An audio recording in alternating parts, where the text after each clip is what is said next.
Hello दोस्तों, आज मैं आपके सामने एक नई फैन कॉमिक लेके आ रहा हूँ जो कि है इवल साइटामा वर्सेस साइटामा। लेकिन इसमें मैंने अपना कुछ पर्सनल टच भी दिया है और उसमें एक्स्ट्रा स्टोरी ऐड की है और इस वीडियो की शुरुआत उसी स्टोरी से होगी। मुझे उम्मीद है कि आपको ये वीडियो पसंद आएगी, तो चलिए फिर शुरू करते हैं। तो दोस्तों, जैसा कि आपने वेब कॉमिक में देखा ही होगा कि तात्सुमाकी साइटामा के साथ लड़ रही थी, बट क्योंकि वो पहले से ही मॉन्स्टर एसोसिएशन और गारो के साथ लड़ लड़ के थक चुकी थी, इसलिए वो पूरी तरह से साइटामा से नहीं लड़ पाई थी। तो वहीं एक दिन जब साइटामा अपने घर में आराम कर रहा था, तभी तात्सुमाकी फिर से साइटामा से लड़ने आती है और इस लड़ाई के बीच में वो साइटामा का घर भी तबाह कर देती है। इधर फिर से साइटामा तात्सुमाकी के ऊपर हमला नहीं करता, बल्कि उसके अटैक्स को झेलता रहता है। ये सब देख के भी तात्सुमाकी हार नहीं मानती। भले उसको पता होता है कि वो साइटामा को कोई भी नुकसान नहीं पहुंचा सकती, बट फिर भी इधर साइटामा मन में यही सोचते है कि तात्सुमाकी ऐसे नहीं मानेगी जब तक साइटामा उसको थोड़ी सी चोट ना पहुंचाए, बिल्कुल थोड़ी सी। भले ही वो तात्सुमाकी को बुरी तरह से जख्मी तो नहीं करना चाहता था, बस उसे सावधान करना चाहता था। लेकिन साइटामा जो अपनी नॉर्मल ताकत से मॉन्स्टर्स को मारता है, उससे तात्सुमाकी को कोई फर्क ही नहीं पड़ा। इस अटैक के बाद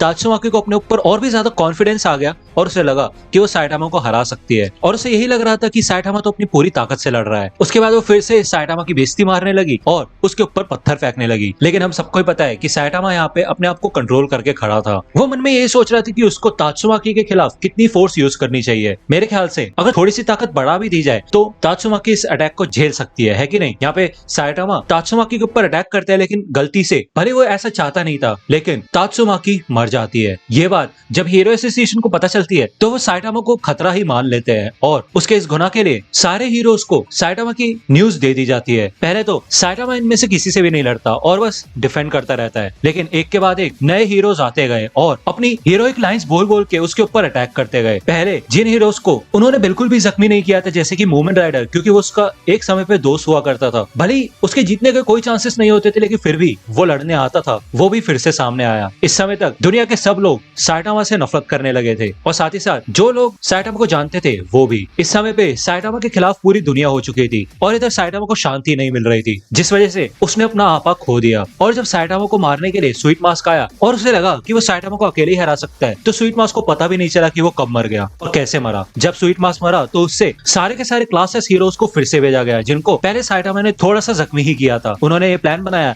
कि वो अगर साइटामा के ऊपर ग्रुप में अटैक करेंगे तो जरूर उसको हरा सकते हैं। इस समय तक साइटामा ने अपना आपा पूरी तरह से खो दिया था और उन सब क्लासेस हीरोज को मारने में बिल्कुल भी दया नहीं दिखाई। आखिर में जब चाइल्ड एम्पायर भी साइटामा से लड़ लड़ के थक चुका था और साइटामा उसको मारने के लिए आगे आया, तो उसने अपना पंच रेडी कर लिया था और उसने इतनी फुल स्पीड में पंच मारा कि इतने में ही जेनोस चाइल्ड एम्पायर को बचाने के लिए आगे आ गया और वो पंच जाके जेनोस के कोर पे लगा। जैसे ही उसके कोर पे साइटामा का पंच लगा, वैसे ही यहाँ पे बहुत बड़ा एक्सप्लोजन हुआ और साइटामा एक पोर्टल में आ गया और थोड़ी देर टाइम ट्रेवल करने के बाद उसने देखा कि यहाँ पे वो सिटी जेड में है, लेकिन सब कुछ नॉर्मल है। आसपास किसी की कोई लाश नहीं पड़ी और लोग भी शांति से घूम रहे हैं। तो अगर आप वन पंच मैन से जुड़ी मर्चेंडाइज खरीदना चाहते हैं तो उसके लिंक आपको डिस्क्रिप्शन में मिल जाएगी, आप वहां से जाके परचेज कर सकते हैं। कुछ देर यहाँ पे घूमने के बाद साइटामा को पता चल गया था कि ये उसकी दुनिया नहीं है, वो किसी और ही दुनिया में आ चुका है। टाइम ट्रेवल की वजह से उसकी याददाश्त थोड़ी कमजोर थी और जब उसे याद आया कि उसने अपने ही हाथों से जेनोस को मार दिया, जो कि उसकी इतनी चिंता करता था, तो इससे उसको बहुत बुरा लगा और इस समय तक ये साइटामा इवल साइटामा के नाम से ही जाना जाने लगा और उसे समझ आ गया था कि उसका जीने का अब कोई मकसद नहीं बचा है। उसे पता था कि उसे कोई भी हरा नहीं सकता है सिवाय खुद साइटामा के, और उसे ये पता था कि इस दुनिया में भी एक साइटामा जरूर होगा। तो इस इवल साइटामा ने साइटामा को ढूंढना शुरू कर दिया और एक दिन जब साइटामा शॉपिंग से आ रहा था, तब इवल साइटामा उसके सामने आया। साइटामा ने पूछा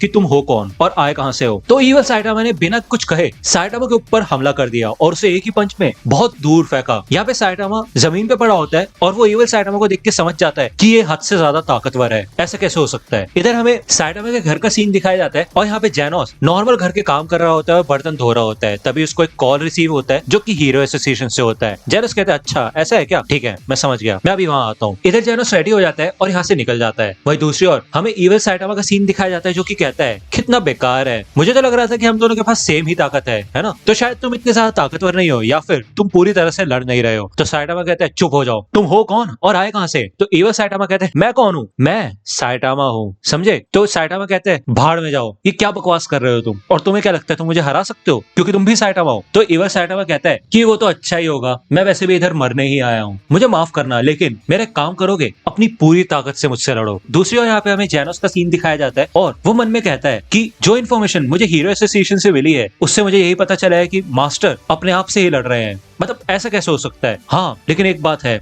डॉक्टर कुसेनो ने एक बार बताया था कि वो रिसर्च कर रहे हैं कि सिटी जेड में एक टाइम पोर्टल है जिससे एक डायमेंशन से दूसरे डायमेंशन में जाया जा सकता है। दूसरे शब्दों में कहा जाए तो वो टाइम पोर्टल पैरेलल यूनिवर्स से कनेक्ट होता है जिससे अजीबोगरीब जीव आ सकते हैं। भले ही नॉर्मल लोगों के लिए उस टाइम पोर्टल से आना नामुमकिन है क्योंकि नॉर्मल इंसान की बॉडी ये सब सह ही नहीं सकती, लेकिन अगर इन एनालिसिस को देखें तो ऐसा लगता है कि दूसरी दुनिया के मास्टर हमारी इस दुनिया में इसलिए आ पाए क्योंकि उन्होंने टाइम पोर्टल का प्रेशर झेल लिया था। वैसे तो मैं किसी भी तरह मास्टर साइटामा की मदद लड़ाई में नहीं कर सकता हूँ, लेकिन इस बार वो दोनों ही एक जैसे ताकतवर हैं। भले ही मैं थोड़ी सी ही मदद कर पाऊँ, अगर मेरे को वहाँ पे ओपनिंग मिलेगी तो मैं जरूर कुछ कर पाऊंगा। तो इधर जेनोस आ जाता है और वो देखता है कि इधर साइटामा और इवल साइटामा लड़ रहे होते हैं। साइटामा कहता है जेनोस यहाँ से चले जाओ, तुम्हें नहीं पता ये बाकी समय की तरह नहीं है, इस बार ये बहुत ज्यादा खतरनाक है। तो जेनोस कहता है लेकिन मास्टर मेरी बात तो सुनिए। और तभी यहाँ पे पीछे से इवल साइटामा आ जाता है और वो जेनोस को देख के काफी ज्यादा खुश होता है। वो कहता है जेनोस मैं सच में तुमसे मिलने के लिए तरस रहा था। लेकिन तब यहाँ पे साइटामा आ जाता है और वो इवल साइटामा के ऊपर हमला करता है। इवल साइटामा कहता है हाँ, कितना बेकार है, तुम शुरू से ही सीरियसली नहीं लड़ रहे। तो साइटामा कहते हैं चुप हो जाओ, मैं तुम्हारी तरह नहीं हूँ। तो इवल साइटामा कहता है बिल्कुल सही कहा, तुम मेरी तरह हो भी नहीं सकते। इधर इवल साइटामा के मुंह पे अटैक करता है और भाई साइटामा जमीन में गिर जाता है। इवल साइटामा के सर पे अपना पैर रख लेता है और कहता है जेनोस याद है ना तुम कहा करते थे कि तुम्हारा मास्टर बहुत ज्यादा ताकतवर होना चाहिए, तो तुम तो देख ही पा रहे हो कि साइटामा से ज्यादा ताकतवर मैं हूँ, तो मुझे अपना मास्टर बना लो। तो जेनोस यहाँ पे अटैक के लिए तैयार हो जाता है और वो कहता है ये क्या बकवास कर रहे हो तुम, अपने पैर हटा लो, ये मेरी आखिरी वार्निंग है, मेरे एक ही मास्टर है। तो इवल साइटामा कहता है अच्छा ऐसा है क्या। लेकिन तभी यहाँ पे जेनोस अपने पंच से यहाँ पे पूरी की पूरी जमीन तोड़ देता है जिससे कि इवल साइटामा थोड़ा साइड में लड़खड़ाता है और इधर साइटामा अपना एक सीरियस पंच इवल साइटामा के ऊपर मारता है, लेकिन इवल साइटामा उसके पंच से बच जाता है और कहता है अब तो तुम गए बेटा, अब तुम नहीं बच सकते।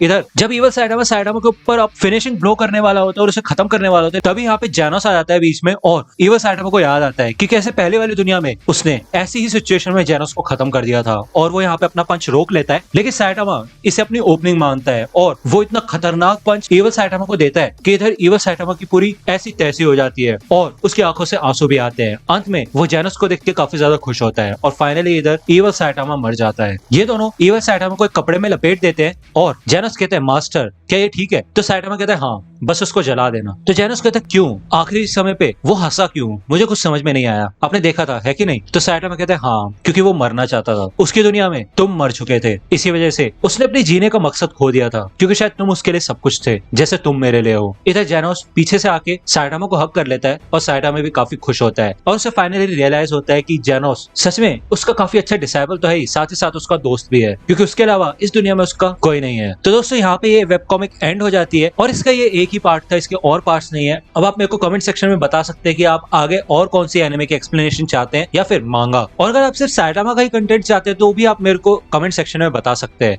तो दोस्तों आज की वीडियो के लिए सिर्फ इतना ही। आई होप कि आपको ये वीडियो पसंद आई होगी। अगर आपको ये वीडियो पसंद आई हो तो प्लीज लाइक कीजिए, अपने दोस्तों के साथ शेयर कीजिए और मेरे चैनल को सब्सक्राइब करना मत भूलेगा। और अगर आप मुझे कांटेक्ट करना चाहते हैं तो आप मुझे इंस्टाग्राम पे कांटेक्ट कर सकते हैं, मेरे पेज की लिंक आपको डिस्क्रिप्शन में मिल जाएगी। मिलता हूँ आपसे अगले वीडियो में, तब तक के लिए गुड बाय।